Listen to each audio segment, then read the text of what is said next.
সকলোকে কৈছিলো যে আত্মসহায়ক গোটত কাম কৰি থকা বা যোগদান কৰা বাইদেউসকলক এখন নিশ্চিত আঁচনিৰ জৰিয়তে 10,000, 25,000 আৰু 50,000 টকা আগবঢ়োৱাৰ আমি সিদ্ধান্ত লৈছো।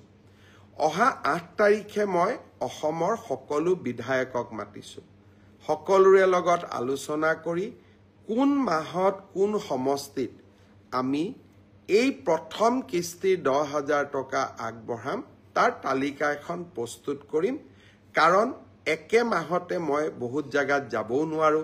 গতিকে আমি 3 মাহ মানক সামৰি 126টা সমষ্টিত যাব লাগিব।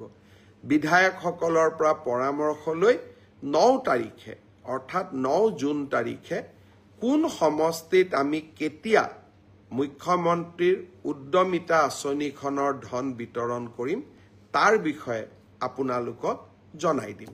সকলোকে কৈছিলো যে আত্মসহায়ক গোটত কাম কৰি থকা বা যোগদান কৰা বাইদেউসকলক এখন নিশ্চিত আঁচনিৰ জৰিয়তে 10,000, 25,000 আৰু 50,000 টকা আগবঢ়োৱাৰ আমি সিদ্ধান্ত লৈছো। অহা 8 তাৰিখে মই অসমৰ সকলো বিধায়কক মাতিছো।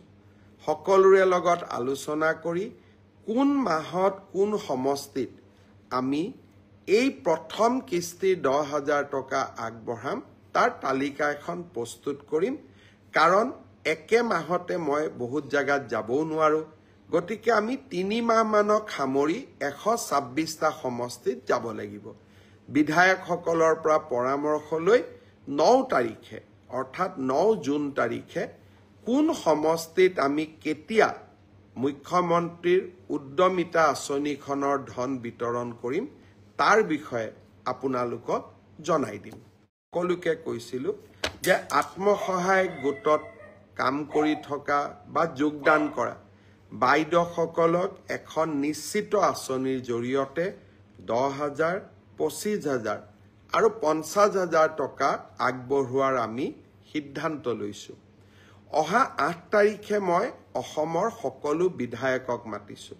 সকলোৰে লগত আলোচনা কৰি কোন মাহত কোন সমষ্টিত আমি এই প্ৰথম কিস্তি 10,000 টকা আগবঢ়াম তাৰ তালিকা এখন প্ৰস্তুত কৰিম। কাৰণ একে মাহতে মই বহুত জায়গাত যাবও নোৱাৰো।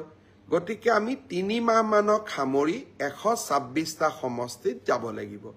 বিধায়কসকলৰ পৰা পৰামৰ্শ লৈ 9 তাৰিখে অৰ্থাৎ 9 জুন তাৰিখে কোন সমষ্টিত আমি কেতিয়া মুখ্যমন্ত্ৰীৰ উদ্যমিতা আঁচনিখনৰ ধন বিতৰণ কৰিম তাৰ বিষয়ে আপোনালোকক জনাই দিম।